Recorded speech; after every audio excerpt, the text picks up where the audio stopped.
What's up with you guys? What's up with you guys? Come on. Hello, youngster.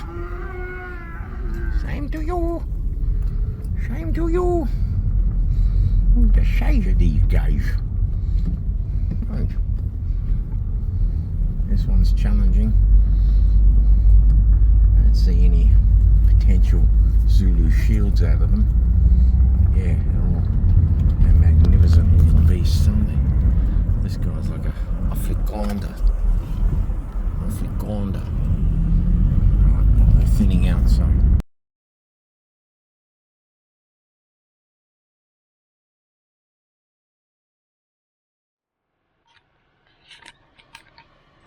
Well,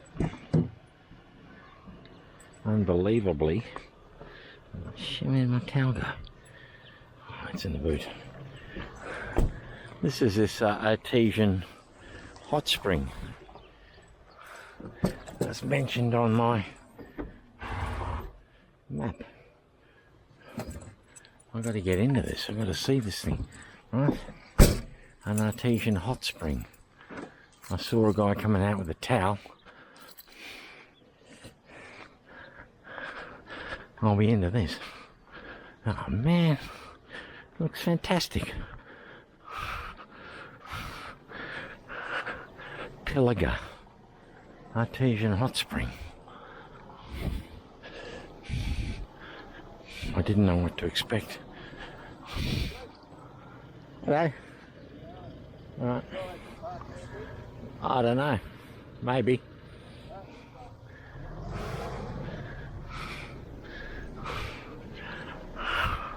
All the barbecues. Most people camping here. Oh man, what's happened? Can you get in?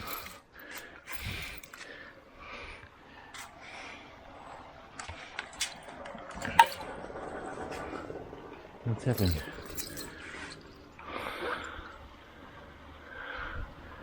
Oh no. That's all right.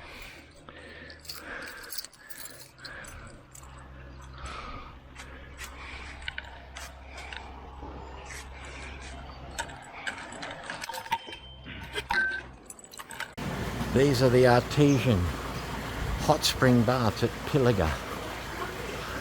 I'm gonna be in there, you bet you.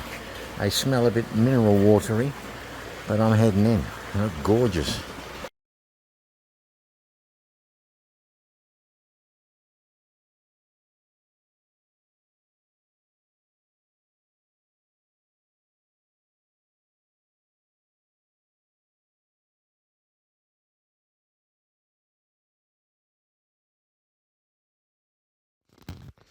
We have an account by Trooper Arthur Thomas Ford of the 2nd New South Wales Mounted Rifles, writing to his parents, Mr. and Mrs. Ford of Newcastle, New South Wales, from Ermelo on the 14th of December 1901. The letter reads, "We're about 30 miles from the railway and matters lately have been very rough. On December the 10th we had an engagement with the Boers. During the fight, Captain Foster of our squadron was killed. He was an officer well liked by all, and when going into action always went in front of his men. We made a night march starting at 4 o'clock in the afternoon and travelling till daylight, when we were ordered to gallop. On getting on top of a rise we saw Boers and wagons going in all directions, and we lost no time in setting sail after them. The 19th Hussars engaged the enemy on a kopje. Colonel Lassiter ordered us to wheel into line and charge the kopje. It was a grand sight and a very exciting experience, our cheering, cooing, and firing from our horses.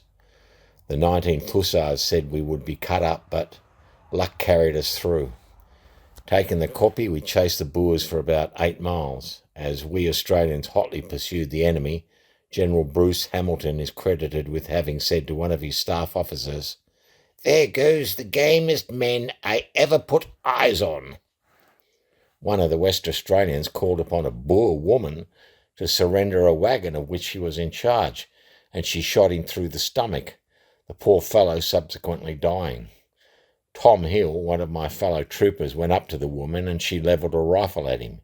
He had to shoot her through the shoulder in order to save his own life.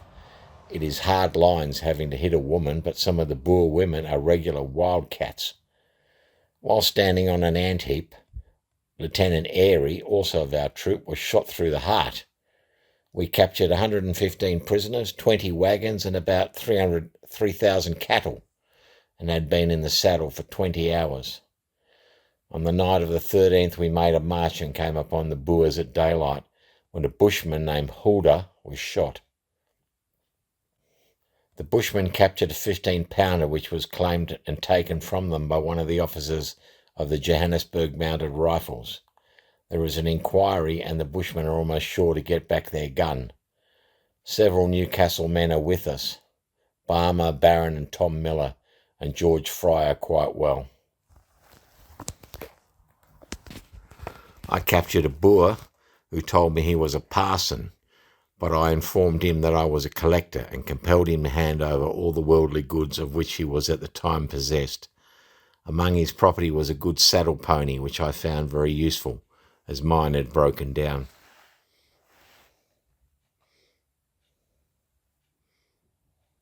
Grootvlei, 16th of December, 1901.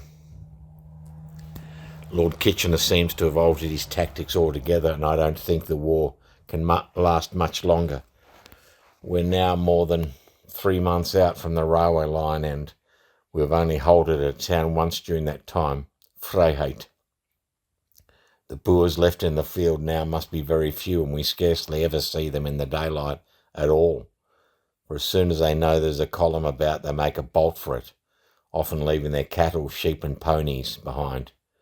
We do a great deal of night work now. I suppose we do 2 night marches a week. They're not very pleasant, but we never mind so long as we do good work, as we nearly always do.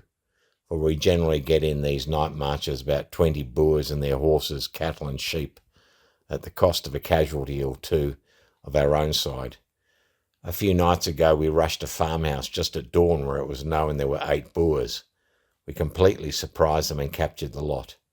Some distance further on we could see cattle grazing, so we galloped on and surprised 200 Boers, but were just as much surprised ourselves. However, we got their stock. I suppose there were about 700 head of cattle, about 1,000 sheep and 200 of their ponies. Unfortunately, we can never form an accurate idea of their casualties, but we must have killed and wounded a good many Boers, as we were at close range. The Boers who are still in the field are the very pick of the Boer army, and very desperate, and when we take their stock from under their noses, they let us know it. When we are retiring, we catch it, and this day we had 3 chaps wounded, one of whom died afterwards. We've been chasing Botha about these last 3 months and have twice had him in a tight corner, but he's managed to get away. Everything favours the Boers. One must see the country to understand what it is. We're still having a great deal of rain, and we still have a great many fogs, which are very dense and sometimes last till midday, thereby hampering our movements very much, for a column is not allowed to move in a fog, and we cannot communicate with other columns.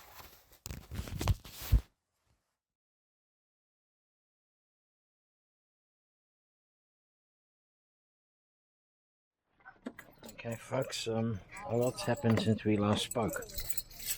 I'm currently in the little hamlet of Wee Waa, which is northwest New South Wales. I've done over 2,200 kilometres, 2,300 now, since I left home. I left Tenterfield at about 6:30 this morning, and I've probably clocked up about 300 or 400 kilometres to get here, and I've got a long way to go. Wee Waa's a little out of my... If I was just going directly home, it's a little out of the path, but there is a monument here, and that's what we came for. We're Boer War monument buffs. That's our speciality. So, damn it, we're going to see if we can nab another one here. I do see something up here. It seems snapped off halfway up the pillar. I do see a poppy on the other one behind it. That makes me optimistic. I'll have a little chat to you after we do this. There's a big sort of clock tower in the middle, which is probably World War One. But yep, we done it. And some clown snapped it in half to commemorate the patriotism and loyalty of volunteers from the Wee Waa district who died for the Empire in South Africa. Robert Bruce Campbell. He died on the 14th of March 1900 at the Woodstock Military Hospital. I don't know where that is. It could be Free State. Used to be a drinking fountain. Nice bit of copper there. Wouldn't last 10 minutes in South Africa. They're adding a few other things to tacking stuff onto the monument. We'll just sit down for a moment and I'll tell you guys what's been going on. So yeah, yesterday was a day sort of hanging around a bit at the Tenterfield camping ground. Went for a swim, got some footage of that.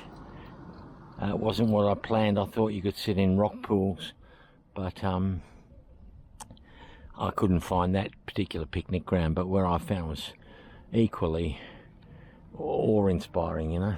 Big, wide river, icy cold, a ladder to climb in and out. That was beautiful. And then I just stumbled upon the premises for the Tenterfield Star, the newspaper that the Major was involved in. I think he bought it or he started it or something. So yeah, glad I found that. And then last night was sort of sitting listening to the radio a bit. I went to a meeting, got home about 8:30 and listening to the radio. I ate early. I ate some lamb chops on that little gas cooker I got and some salad I made. So I didn't have to worry about food after the meeting. Very keen to get out of there, make my way home again. The scenery today was just awe-inspiring. I left this little town, I think it's called Banabra. I'll put the proper spelling up.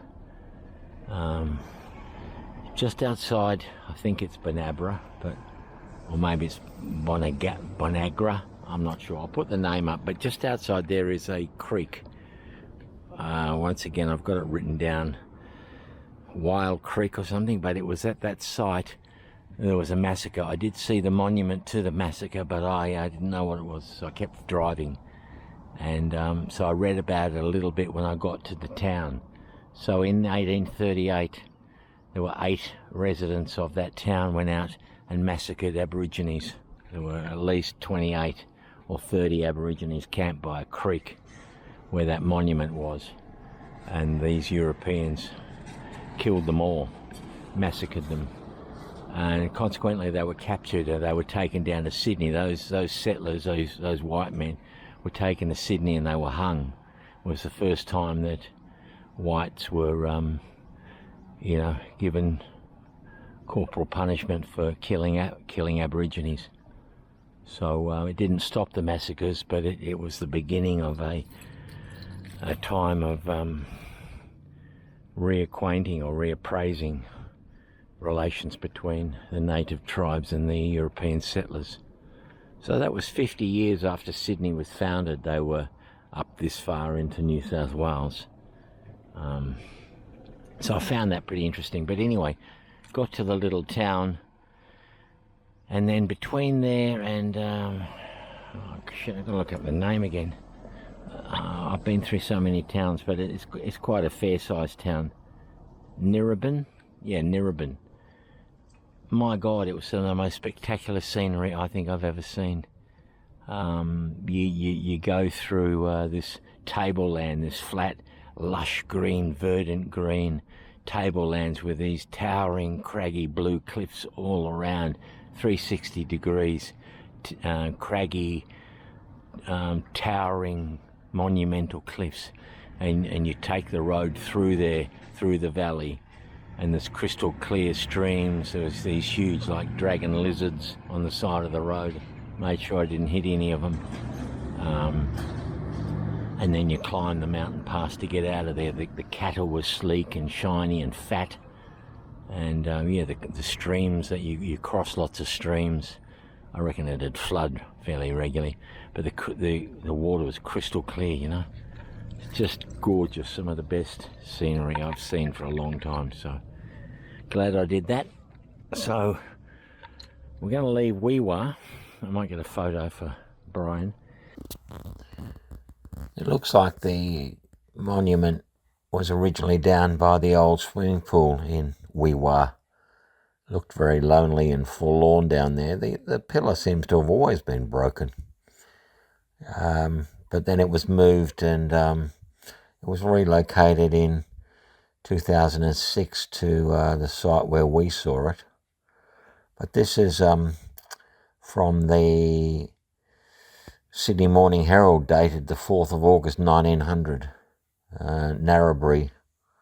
The mayor of West Narrabri, Alderman Gately, has been informed that the Minister for Justice and 10 members of Parliament will arrive by the mail train tomorrow for the opening of the Wee Waa Hospital and the unveiling of a drinking fountain in commemoration of the Wee Waa volunteers killed at the war.